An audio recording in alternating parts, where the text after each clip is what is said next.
Fala aí, pessoal, tudo bem com vocês? Então, vou falar um pouco sobre o livro de Oséias. E assim, né, a gente sempre ajuda uma outra pessoa querendo pregar sobre o livro de Oséias, né, profeta menor. É o primeiro dos 12, né, na Bíblia protestante, né? É sempre, né, sempre bom. Eu me desenvolvo e ajudo os outros também, né? Vamos lá, ó. Eu vou falar com base na Tanar, Torá, Neviim, Ketubim, Tanar, a Tanar, olha aí, ó, a Tanar, tá? Eu li a Bíblia de Estudo Pentecostal, a Bíblia de Genebra, a Bíblia novamente atualizada, eu li a Bíblia de Estudo Arqueológica, a Bíblia Shed, a Tanar, né? Que é a Bíblia hebraica, né? Então, o livro de Oséias, né, na Bíblia protestante, está no que a gente chama de Velho Testamento. Já na Tanar, que é a Bíblia hebraica, né, não existe essa ideia de Velho Testamento, né? Eles têm a Bíblia deles, é a Bíblia deles. Não tem nem Velho nem Novo, é a Bíblia deles, né? Obviamente não tem o Novo Testamento, né? Na Bíblia hebraica, né? Ela é escrita, né, pra gente, é como se fosse ao contrário, né? Como se fosse de trás para frente, porque o hebraico se lê da direita para a esquerda, né? Aí ela te dá o texto hebraico, ó, te dá o texto hebraico, tá vendo aí? É o texto hebraico, tá? Eu vou ler Oséias e vou fazer uma breve explanação. Então sempre é bom, senhores, vocês, né, pesquisarem profundamente, né? Nós batistas, a gente estuda bem a palavra, né? Nós batistas tradicionais, protestantes históricos, né? A gente estuda, né, a palavra. E eu vou indicar uma coleção, um dicionário, né? Que assim a academia não gosta muito não. Os acadêmicos, né? Principalmente os doutores, né? Eles não gostam, assim, não acham. Sinceramente, eu não acho ruim. Eu tenho a coleção toda, né?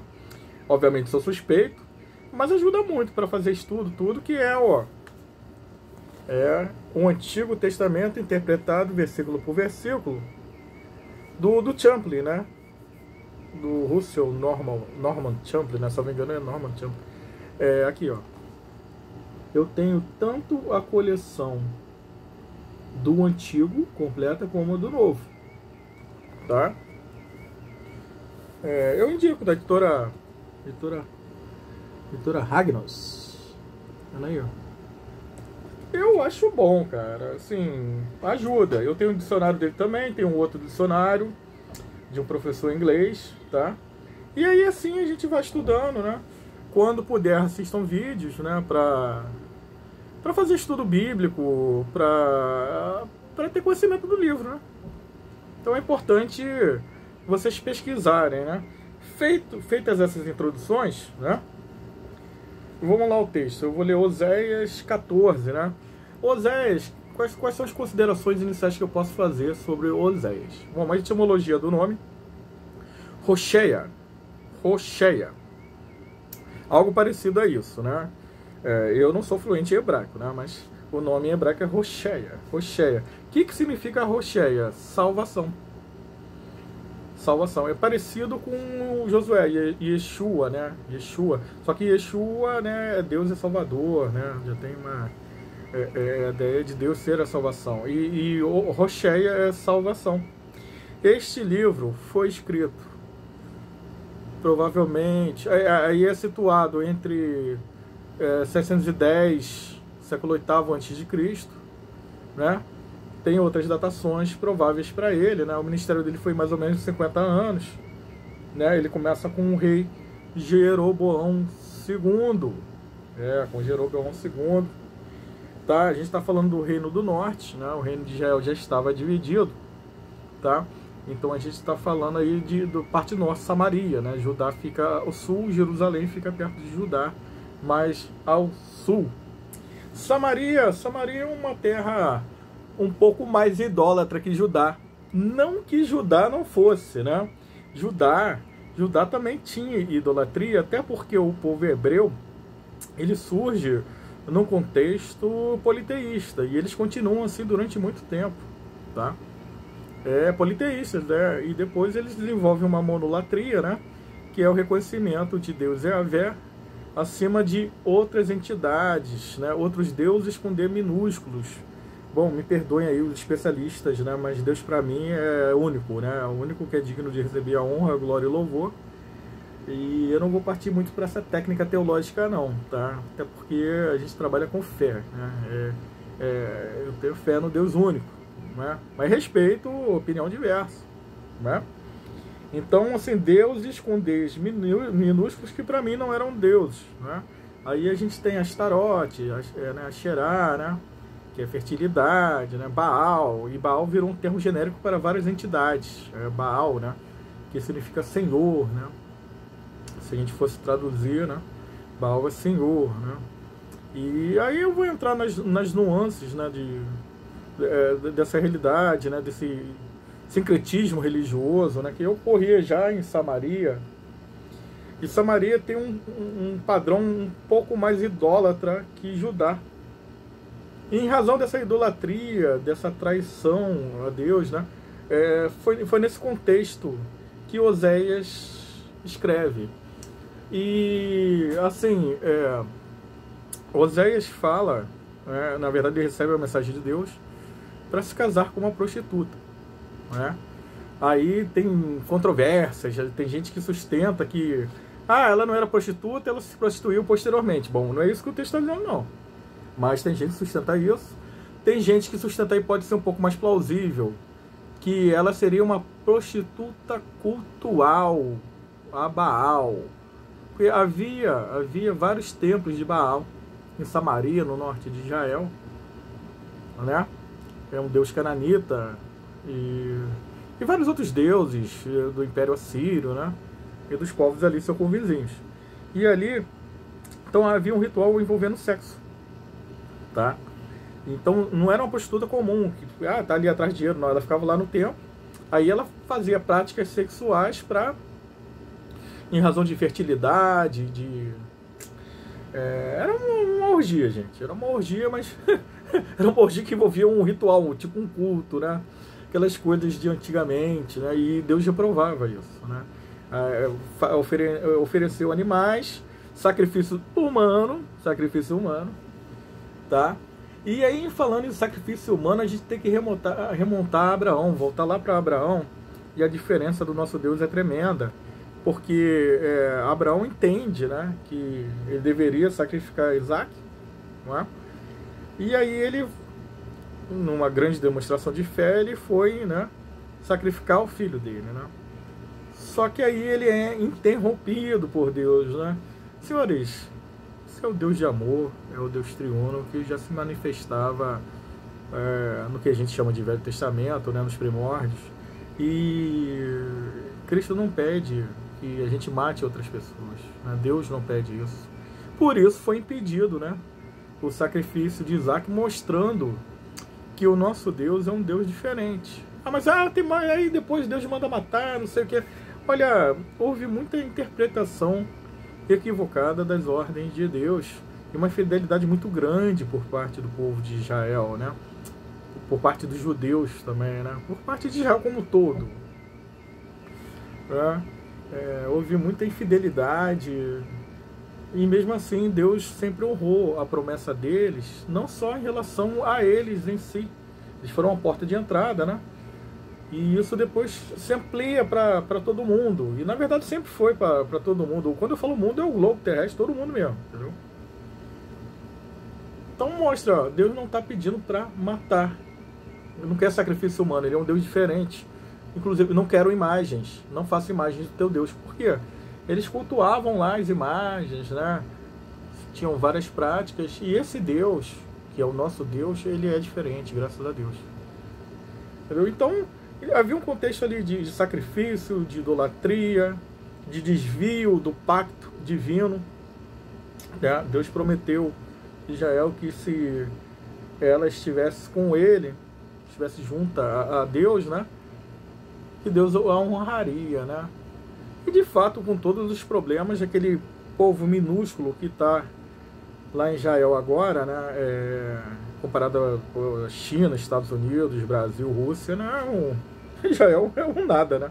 É um povo muito pequenininho, né? Mas aquele povo pequenininho, naquele espaço pequenininho, é um povo muito culto, muito inteligente, diferenciado, né? Não vou entrar no aspecto da guerra aqui. É bem verdade que o Israel moderno, né, o Estado contemporâneo, não é o Israel da Bíblia, né? É triste o que está acontecendo lá. O Hamas, obviamente, fez um ataque terrorista e tem que ser contido, porém está havendo excessos, né? Está havendo excessos por parte de Israel. E ainda eu falo de tudo, mas não falo de Oséias, né? Então, Oséias interpreta, entende, Deus manda que ele se case com uma prostituta, não é? Aí era uma prostituta cultual, era uma prostituta comum, ela virou prostituta posteriormente ao casamento? Bem, a Bíblia não trata muito disso claramente não. A Bíblia fala que Deus mandou ele se casar com uma prostituta. Por que isso? Porque, na verdade, Oséias casa com Gomer, né, que é essa mulher que se prostitui, que na verdade Gomer é a humanidade, Gomer é Israel. E aí o livro todo vai discorrer desse relacionamento, né, o grande amor que Oséias, o grande amor de Deus, né, apesar de todas as infidelidades, idolatrias, absurdos cometidos, né, por Gomer, Israel, a humanidade, Deus ainda se mantém um Deus misericordioso, gracioso e amoroso. Um Deus que perdoa. Embora, não obstante, nada obstante, malgrado, né? embora ele em algum momento se irrita, se ira, né? É um texto interessante. E aí, como eu vou ler o 14, só para dar um resumo ali no capítulo 1, Oséias cumpre a ordem e se casa, né? E aí ele tem 3 filhos, né? Que é o Israel, né? Israel, que se remete a um vale que houve uma grande matança ali no livro de 2 Reis, né? O livro de 2 Reis na Bíblia protestante, na Bíblia hebraica é o livro de Reis. Ele não tem divisão na Bíblia hebraica. Tem de Israel, que já é um aviso, né? Para Israel, né? Tem a Loruama, né? Loruama, que é a desfavorecida, não compadecida, a não amada. Isso foram mensagens claras, né? Para Israel, no caso, para Samaria, para o reino do norte, tá? E tem o Lo-Ami, não meu povo, significado, né? Que não seria o povo de Deus, né? E aí o contexto, né, político, né? Ali era que a Síria era um grande império e eles estavam conquistando todo mundo ali ao redor. E Israel, que Samaria, faz um acordo que Deus não queria, faz um acordo, né, com o rei da Síria, né, por meio de Jeroboão II. E aí Deus ainda avisa, ó, esse acordo não é da minha vontade, né, tem vários alertas, né? E posteriormente esse acordo é quebrado, né? Samaria é invadida, dizimada em 722, né, antes de Cristo, né? Apesar de Deus ter feito vários alertas, né? Isso parece conosco, né? Deus está avisando um monte de coisa e a gente está só fazendo besteira, né? Então isso tem tudo a ver conosco, tá? E aí eles confiavam, né, nos cavalos, nas armas, nos arcos e flechas, né? Nos cavalos egípcios. Confiavam em tudo menos em Deus. Confiava no rei da Síria, ele não vai fazer nada não. Relações políticas internacionais daquela época, né? Deus não queria isso para o povo de Samaria, né? Era melhor que eles morressem fechados, encerrados com Deus, que eles estivessem juntos, mantendo o pacto ali, que sempre foi o diferencial do povo de Israel, do povo judeu, né? Então é melhor às vezes morrer com Deus do que você se corromper e praticar idolatrias, né? Então vamos nessa, vamos lá. Oséias 14.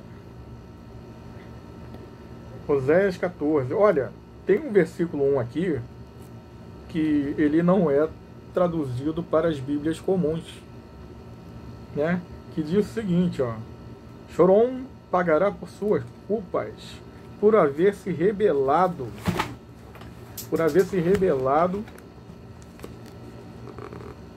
contra seu Deus. Então Israel pagará por suas culpas, por haver se rebelado contra seu Deus. Pela espada cairão, e retalhados serão seus infantes, e estraçalhados suas mulheres grávidas. Vocês não vão encontrar isso aqui numa Bíblia protestante, numa Bíblia católica, não vão ver essa tradução aqui não, tá? Pois é, pesado. Então, Deus é amor, justiça e misericórdia, e também é fogo consumidor. Deus é soberano e é nosso juiz também, né?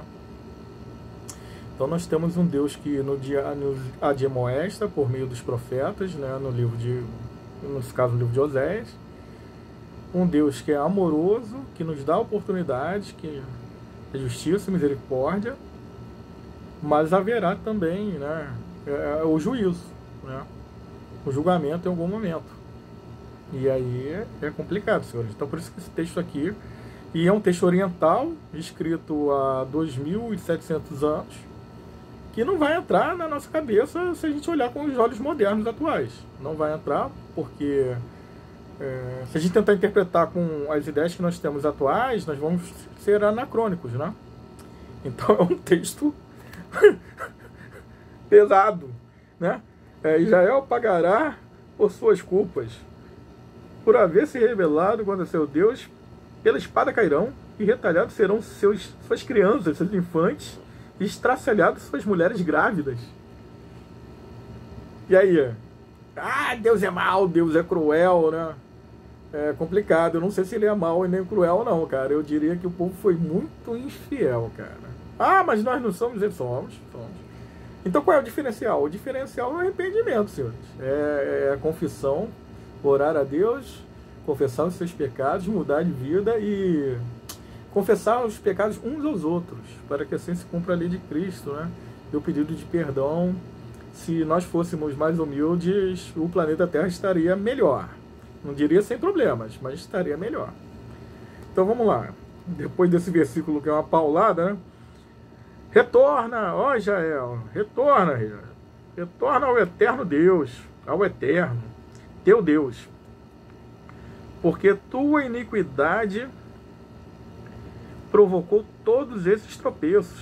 Pois é, o afastamento de Deus. Você está passando dificuldade na tua vida? Está passando tropeço? Você é cristão?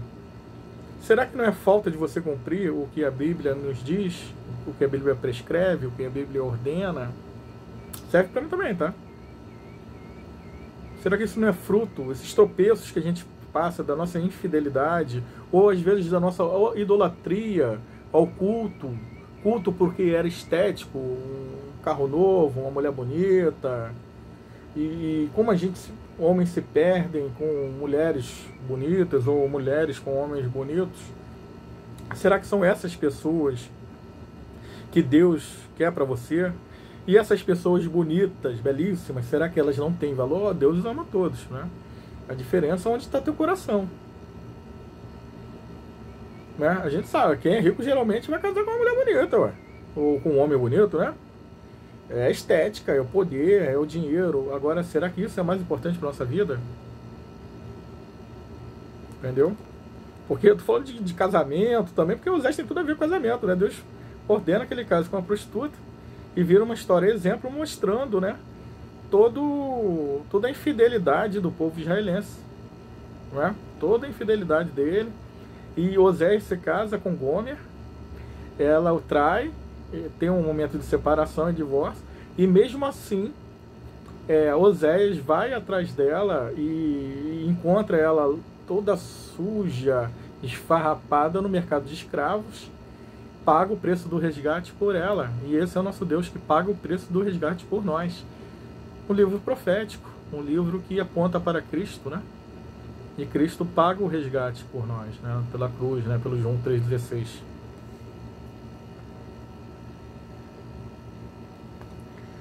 Busca as palavras sinceras e com elas retorna. Aí está falando para Israel, buscar palavras sinceras.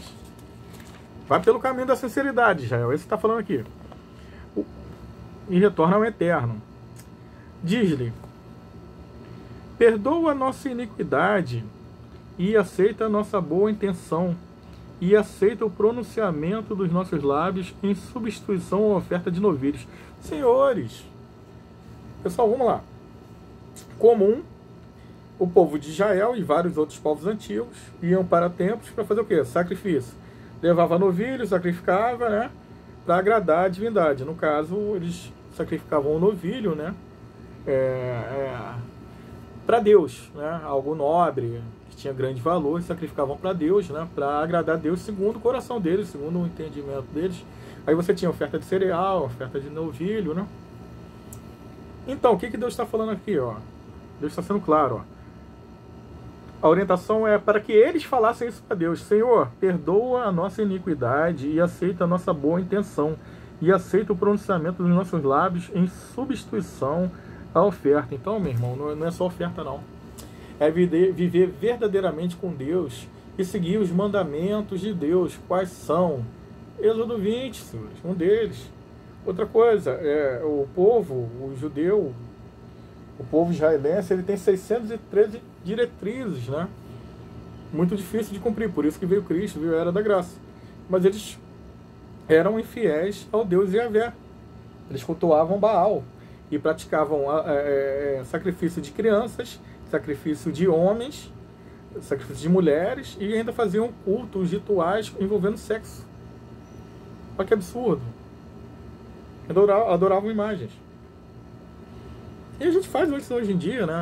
A sociedade, a humanidade faz de uma forma ou de outra. Os ídolos mudam.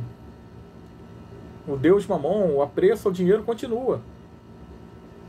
Essa ideia de desvirtuamento, de se desprender de Deus ou rejeitá-lo, né? A ciência também acaba virando um ídolo. A ciência não é absoluta. A ciência não é absoluta. Nem nós somos absolutos, né? Deus é absoluto, né? Deus é absoluto. Mas nós somos peregrinos, entendeu? Melhor é estar com Deus. Então a orientação é essa. Ó, Deus perdoa a nossa iniquidade e aceita a nossa boa intenção, mas eles não cumpriram isso. Ele tem a recomendação, o profeta falando, né? Reconhecemos que a Síria não nos salvará. Reconhecemos que essa grande nação aí, seja lá qual for, de hoje em dia, não vai salvar a gente. O pessoal está clamando aí para outras nações aí. Senhores, a Síria foi engoliu Samaria, tá? Pois é. A Síria varreu Samaria, varreu Israel e levou, né, a primeira diáspora, o povo cativo, em 722. Então tá aqui, ó. E ele tá falando, o Oséias aqui, ó. Oséias está falando, ó, reconhecemos que a Síria não nos salvará, que não montaremos mais cavalos. Os cavalos eram egípcios, da melhor qualidade, para guerrear. Então nós não vamos montar cavalo para guerrear, não. E nem dirigiremos apelos a deuses que são obra de nossas mãos. Olha aí, ó, tá adorando estátuas, adorando os ídolos, né? Pois reconhecemos que somente de ti o órfão receberá misericórdia. Senhores, somente de Deus, né, nós teremos a misericórdia. Alguém sem Deus é órfão. Por isso que está aqui, o órfão receberá. Então eles confiavam nas armas, nos cavalos, confiavam em outras nações. Está aparecendo hoje em dia aqui no Brasil, né? Uma nação poderosa, um império, né? Pois é, né? Então eles confiavam nessa nação poderosa, que era a Síria, no império, confiavam nas armas, mas Deus não queria nada disso. Deus queria a fidelidade deles, o amor, o compromisso deles com Deus, né? Seguindo o pacto da aliança, o pacto estabelecido com Abraão, né? Com Noé lá na arca. Deus queria a fidelidade e o reconhecimento e o agradecimento. Mas a gente é muito mal agradecido. Aí por meio de Oséias, Deus fala: curarei vossas apostasias e vos amarei francamente, porque minha ira se apartou de vós. Então é mensagem de esperança. Se você voltar para Deus, Deus está te falando isso agora. O teu afastamento pode ser sanado. Entendeu? Deus é misericordioso. Se volte para Deus, não faça que nem o Reino do Norte. Entendeu? Porque minha ira, já não tenho mais ira, ó. Porque minha ira se apartou de vós. Eu vou curar, ó. Amarei francamente. Deus é amor. Tá aqui o Velho Testamento tá falando que Deus é amor. Só que a gente é muito infiel, ó. Porque minha ira se apartou de vós. Serei, né, ó Deus, como orvalho para Israel. Senhores, era uma sociedade agropastoril, né? É uma sociedade de plantação e de gado, né? Eles já construíam lá maquinário para guerra, tudo isso, aquilo, mas era um povo, né, que cuidava de ovelhas, né? De ovelhas, no caso, né? Então era uma sociedade de plantação e cuidava de ovelhas. Então a gente tem agropastoril. Então essa ideia do orvalho, né, que Deus é o orvalho, e eu vou ser mais rápido aqui, é porque ele molha as plantações. O orvalho é como se fosse uma geada, uma chuva, uma garoa, que serve justamente isso para cuidar da plantação, para crescer. E a gente sabe que lá era árido, é árido ainda, né? Então o orvalho é prosperidade. Entendeu? Eu vou ser mais rápido aqui. O orvalho para Israel seria como o orvalho que há de florescer, aí a prosperidade, a transformação, ó, que há de florescer como o lírio e aprofundar nas raízes como o cedro do Líbano. O cedro do Líbano é bonito, é belíssimo. Estender-se-ão seus ramos, e sua beleza será como a da oliveira. A oliveira é um símbolo de renovação, senhores, e sua fragrância como a do Líbano. Os que habitam sob a sombra farão novamente crescer o trigo, olha aí, colheita, cereal, e florescerão como a videira. A gente está vendo aqui oliveira, videira, isso tudo são símbolos de transformação, de renovação, de prosperidade. Na Arca de Noé, quando o dilúvio está acabando, Noé solta a pomba volta com o quê? Com galho de oliveira. Isso é renovação, isso é renovo. Isso é esperança. Entendeu? Aí a videira, transformação, prosperidade. Seu perfume será como a do vinho do Líbano. Efraim. Aí no livro de Oséias a gente tem o reino do norte sendo chamado também como Efraim, que era uma grande tribo, né? Essa tribo sumiu, né? Após o exílio, né? Esse exílio 722, a Síria invade Samaria e acaba com Samaria, né?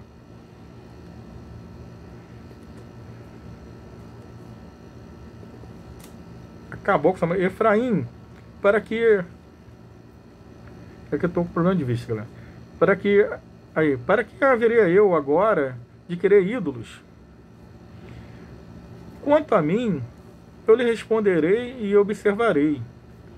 Daí é o profeta já falando, né, como se fosse o povo de Israel. Para que eu agora para que eu vou querer ídolos? É isso que está falando aqui. Eu já tenho meu Deus, eu já tenho prosperidade, eu já tenho tudo.